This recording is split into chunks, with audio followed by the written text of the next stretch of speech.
Hi, everybody, and welcome to this week's blog. Now, last week, as you remember, I talked about instinct and our reptilian brain and brought together some theories from the previous blogs from Freud and Carl Jung and Sydney Banks and Maslow and Konrad Lorenz and quite a few other people as well. And the disturbing conclusion that I reached is that we have a lot less free thought than we might think we do, because our emotions and drives arise from deep within our reptilian brain. And I thought, well, we are the most intelligent of all species, so what do we have to show for this intelligence? I mean, looking around the world with all of the conflict and terrible things that are going on, looking back through history, it's a depressing message. And my ambitious promise that I made was that I was going to spend this week digging deeper into how our mind works and try and come up with a more positive message. Well, I found something, and whether you think it's positive or valid will be your decision. But here goes anyway. So the topic that I'm going to talk about this week is creativity, because I think this just might be our most valuable gift, or certainly one of them. Now, when I research these subjects, I always get surprises, which what makes it so much fun for me, and hopefully for you as well. But what I found out that it wasn't until the Renaissance period that the word creativity really existed, or that anybody knew what it meant. Because up until that time, in many cultures and religions, creativity was thought to be something that came from divine intervention and really had nothing to do, or very little to do, with people themselves. Well, the Renaissance, of course, turned the world on its head, and the modern version of creativity that most people subscribe to is what we have now. Now, while I was reading about it, I tried to find out, okay, well, what are the elements that make a creative person or a creative process? And I came across some work by a person called Graham Wallace, who published it in one of his books in 1926. And he says there are 5 steps that creative people have to go through to generate their creative content. They're all pretty logical, actually, or most of them anyway. The first step is preparation. Time spent considering a problem, looking at it from all angles, is rarely wasted. And then the second step is incubation, when really to an observer looking in at this person going through the creative process, you would think, well, not much going on in his or her head, is there? Well, of course, what is happening is that the problem has been pushed into the unconscious mind, where it's incubating, which leads to the third stage, which is intuition.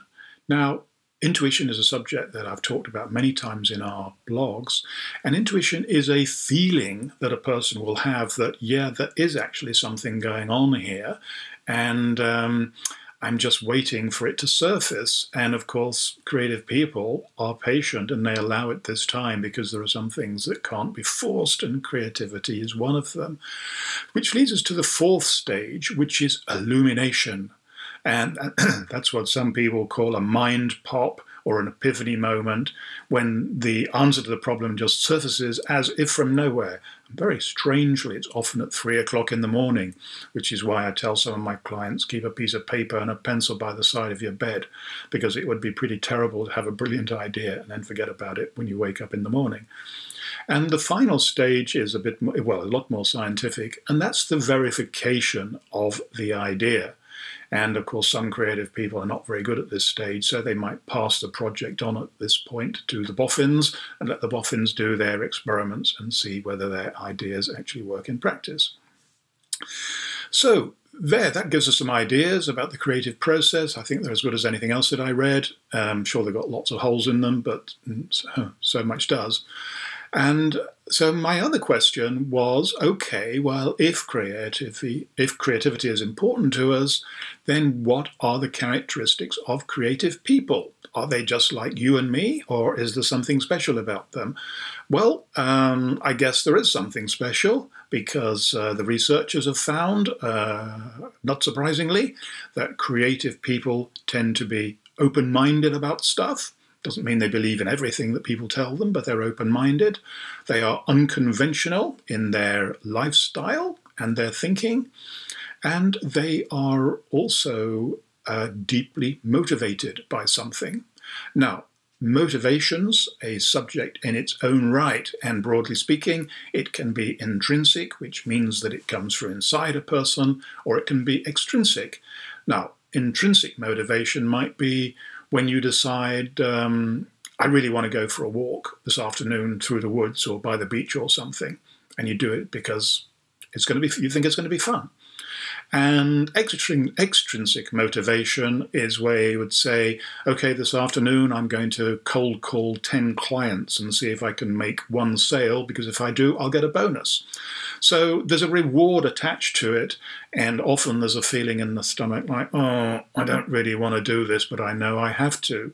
So intrinsic motivation, as you might imagine, is going to be far more valuable to anybody than extrinsic. Extrinsic can work, but the danger is, and I say this to all of my clients, that if you hunt for rewards in a very concrete way, this can put pressure on yourself when you're starting to predict the results that you may or might not get in the future, and that can take away from your peak performance. So that's something to be aware of.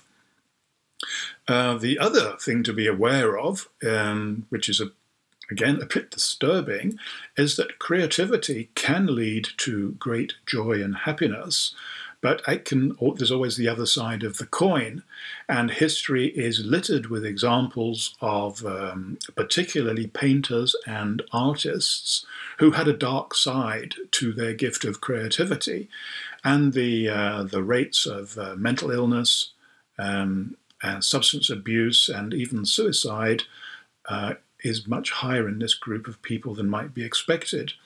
You can think of plenty of examples yourself, but ones that come immediately to my mind are Ernest Hemingway, who committed suicide, and Virginia Woolf, both after long struggles with various forms of mental illness. So, the point of this series of blog is, what can you do to increase the flow and creativity in your life? Well, a man who is the expert on flow is Mihaly Csikszentmihalyi, which is a name that is quite hard to say and even more difficult to spell, but he is regarded as the expert on flow, and he's written a brilliant book called Flow for Optimal Performance. I think it's a title like that. You'll find it on Amazon or wherever. And he says that flow, you get into a flow state of peak performance when you do something that is intrinsically satisfying, where you are totally absorbed in whatever it is that you're doing, where time appears to go very slow or to stand still, or can go very fast, but there's time distortion anyway. And when for once your ego, or that inner voice in your head that you have, is for a moment quiet. So these are times when we connect to our unconscious mind, and it should be no surprise to anybody who's read my blogs and seen my videos that pretty much all of the work I do is around the unconscious mind and the importance of it. And of course, a word that I use a lot is intuition, because I regard that as a very great gift. Maybe as much so as creativity in people for finding their peak performance. So another question, trying to deliver this promise that I would find, that I mentioned last week, where I would try and find something far more illuminating about the way our minds think and the benefit that our higher mental powers have. We are the most intelligent of all species, so what do we do to earn that title? And of course, creativity is my suggestion for your consideration. So here we are. What about another question? Oh, what if? What if? That's a good way, by the way, for anybody to start to feel more creative, because it opens all kinds of possibilities. Anyway, what if the people who were put in charge of others in institutions such as prisons, hospitals, schools, the armed services, sports clubs, hobby activities, you name it, what if these people could be instrumental in helping others to find flow? What difference would it make to those people? What difference would it make to the world? Well, what my conclusion and my belief, for what it's worth, is that I think it would make people a lot happier, and I think that it would make our world a better place too. Well, there's a big pipe dream. But unless we believe in things like that, then the chances are that they're not going to happen at all. And I do remain an optimist. I do think that we're on this planet for good reasons, and I do think the world can move to a better place. But it's going to take every one of us just doing a little thing right at the right time for that to happen. So there you are. That's your mission for the next week. I hope that you find lots of flow experiences. And I hope that some of them lead to unimagined success. Who knows? If they do, please let me know, and I'll be happy to talk about them in my next blog. So until then, for those of you watching on YouTube, please read the whole article, which I think I probably describe my thoughts much better than I do in this video. And, and I will put the link to my website at the end of this video. So, have a great week. See you next time, next week with something totally different, I hope. Okay, until then,